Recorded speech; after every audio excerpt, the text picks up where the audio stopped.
Imagine this. You've been putting money away for years, adding to your investments every month from your paycheck, feeling like you're the one doing all the work to make it grow. Then, one day, you look at your account statement and notice something amazing. The money your investments made last year is more than what you added yourself. Your portfolio is now growing bigger on its own than from your new savings.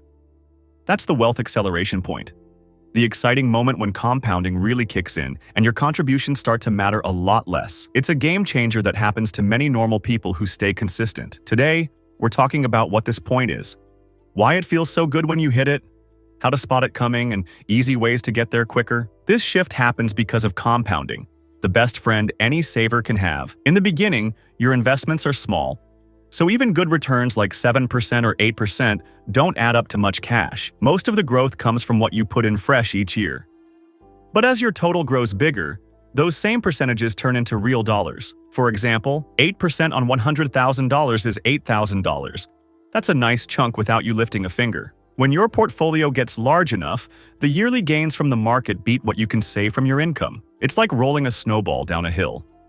At first, you push hard to get it going. But once it's big, it picks up snow and speed all by itself. Everyone hits this point at different times, depending on how much they save and how the market does. A good way to think about it: if the market gives average returns of 7 to 10%, what stocks have done long term?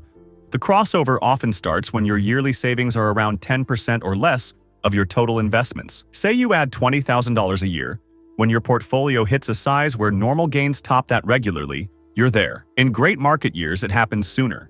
In slow years, it takes longer. Many people notice it steady when their investments are big enough that even average years bring in more than maxed retirement contributions. Why does hitting this acceleration point feel so awesome? Your wealth starts growing faster without you working harder. New savings become extra boost, not the main drive. If your income dips or you take a break from work, it doesn't slow things down much. The investments keep going strong. This gives huge peace. Things like changing jobs, family time, or even semi-retirement don't scare you as much.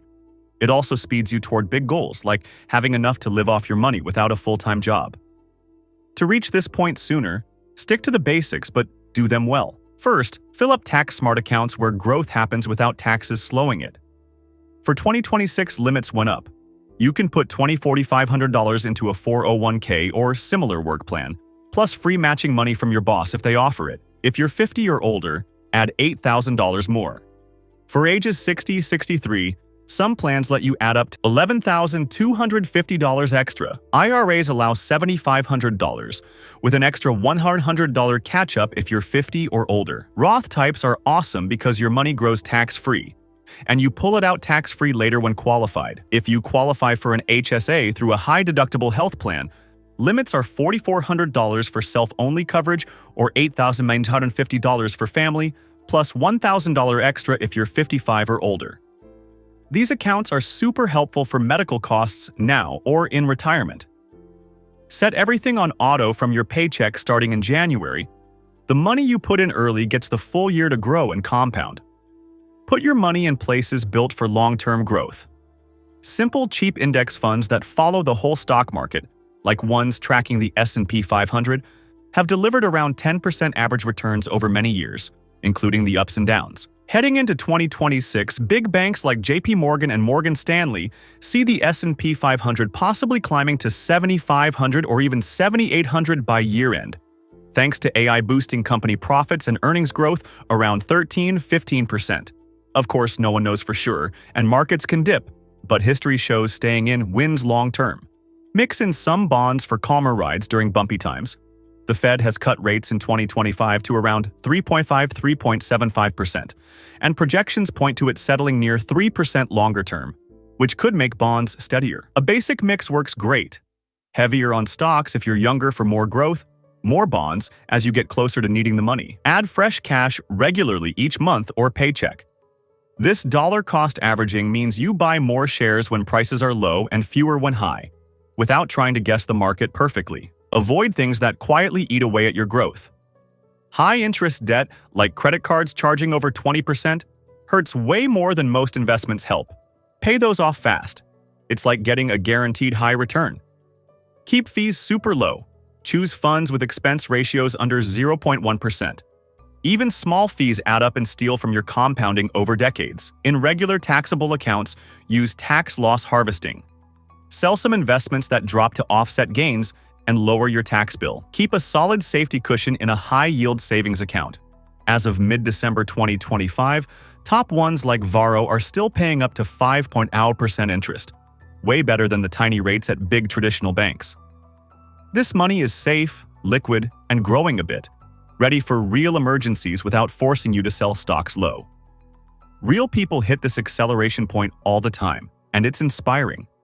Many who steadily maxed their work retirement plans starting in their 30s or 40s watch investment gains beat their $20,000, $30,000 yearly ads by their 40s or 50s. Fidelity reports over 650,000 everyday 401k millionaires now, mostly built from consistent saving over 20, 30 years and letting compounding do the magic. It's not about being super rich or lucky.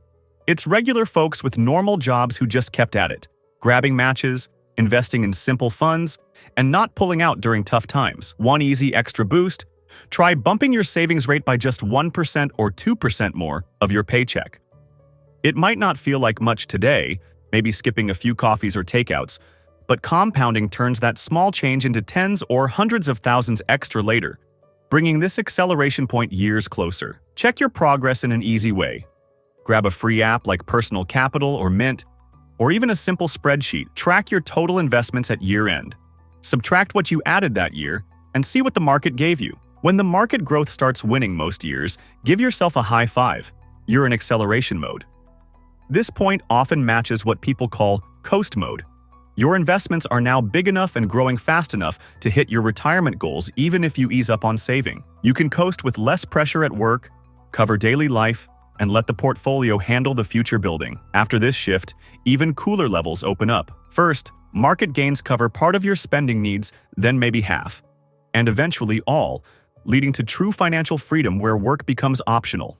But this first acceleration point is the exciting one that makes everything feel real and within reach. Another smart habit to add: stay educated without overwhelming yourself. Read one good book a year, like The Simple Path to Wealth, or follow a couple reliable YouTube channels or podcasts on personal finance. Knowledge helps you avoid mistakes and spot opportunities, like better accounts or adjustments when life changes. Also, review your setup once a year. Check if your stock-bond mix still fits your age and comfort with risk. Look at insurance to make sure big surprises won't wipe progress. And if your income jumps, use it to save more or pay debt, not just spend. Pick one thing to do today. Raise your work plan, save rate a bit, set up regular buys of an index fund, or move your emergency cash to a higher rate account. Your money's big growth phase is building. Let compounding speed you up and make contributions feel like nice bonuses instead of the whole load. Thanks for watching. If you felt this shift, are getting close, or have a question, drop it in the comments below. See you in the next one.